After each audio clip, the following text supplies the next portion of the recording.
any conversation about making sure you guys come out with great energy, not coming out flat, and maybe giving a low major team kind of some confidence coming into it? Yeah, I mean, this team is a good team. I mean, all the games that they've had against Power 5 teams, they've gave them battle. Florida, multiple teams that they played. Ole Miss, they gave them battle. So I knew they were gonna come in here, give us their best shot, and I think the whole team knew that. Just not trying to look too ahead as far as Christmas break is coming up. We're all excited about that, but taking one game at a time, knowing there's still business that needs to be done. Making sure we staying locked in. It was a quick turnaround from Xavier to Dayton to this game. So I mean, they were a good team, but we knew we had to stay focused and lock in for it. Dillon, 10-1 in non-conference play. How would you assess your team's performance throughout this portion of the schedule? Yeah, no, I thought as far as just throughout the non-conference, we stayed locked in. I think we learned from wins. We learned from the one loss against Villanova, but most importantly, we were able to learn from wins. We just stay together. We stay consistent in practice.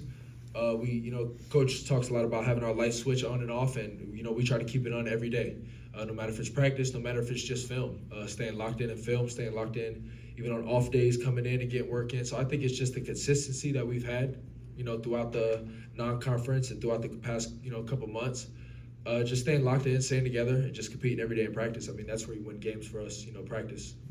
Kind of going off of that, which area of the game do you feel like this group has progressed in the most from game one, Pine Bluff, to now?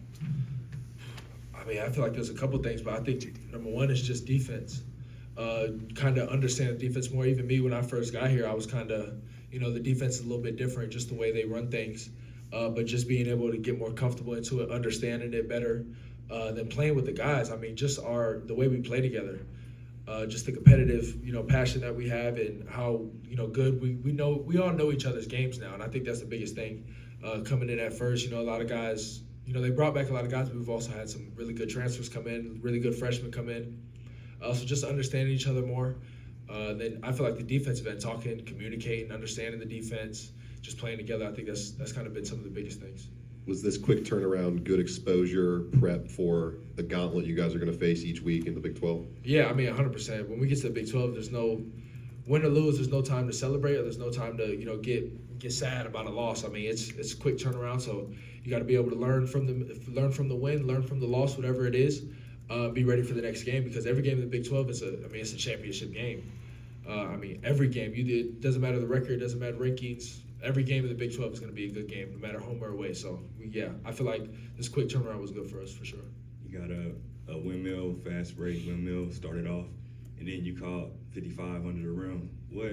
What's your mindset when you see somebody under the rim like that, and you just, with your jumping ability? I mean, I just jump, and whatever they do, that's up to them. I hope they read the scouting report, but I mean, I'm just going to jump, and if you want to meet me up there, we can meet up there. But I mean, it's just having fun. My athleticism, just using my athleticism to go make plays above the rim. That's the biggest thing, though. This was a game to get some other guys in and some valuable experience, but you guys had nine dunks. I mean, if you guys had stayed in the game, how many do you think you would have had? I don't know, a lot. But, I mean, that's just credit to the guards. The guards just find us. Jizzle, Day, all them guys, they just find us, especially AZ. They know AZ's, you put it up anywhere near AZ, he going to go get it. So, I mean, I think they understand that now. And, I mean, you throw it up anywhere around that rim, he'll go get it. Real quick, who's your favorite dunker? Because those two were pretty good. My favorite dunker? Yeah. The two you had today were pretty decent. I compared them to James White. You have to go back and Google that probably. The windmill, and Mel Levitt. I love doing the windmill. I think it's kind of fun. The left with the left hand finish. I don't know. I've been doing that for a couple of years now. To me, that windmill is just fun. That's like my little signature dunk I like doing.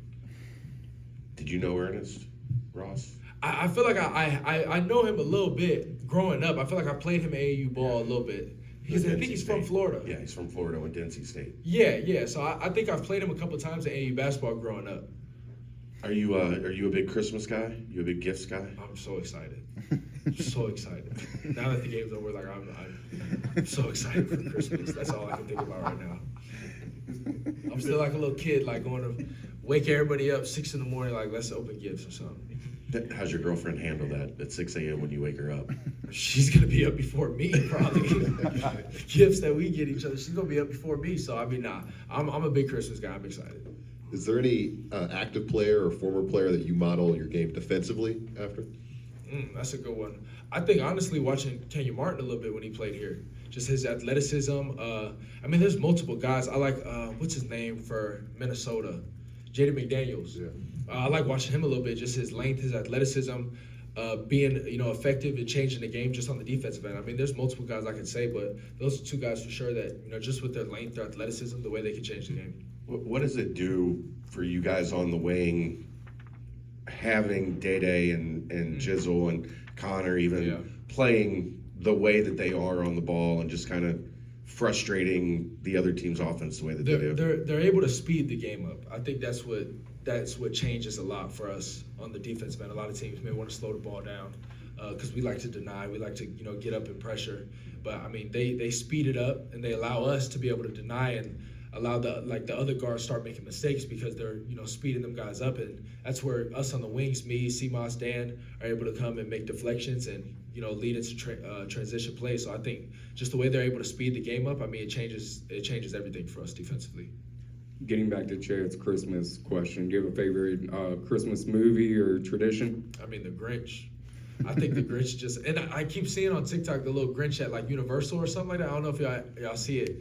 I want to go so bad just to be him. I don't know. It's funny, but The cartoon or the live action? the live action, like Jim the Carrey. actors, so I don't know. I like the Grinch. I like hot chocolate. Probably some matching pajamas that my girl's gonna put me in. So I mean, it is what it is. I'm up for it. I'm for Does it. the dog get pajamas too? The dogs will have pajamas, all three of them. I think we got them like think 1, think 2, think 3. I just ordered it on Amazon. It should get here today, so they'll have it on. You'll see it on the internet. You'll see it. You guys all set? Yeah, we're Appreciate you. Thanks, y'all. Thank you. Appreciate it.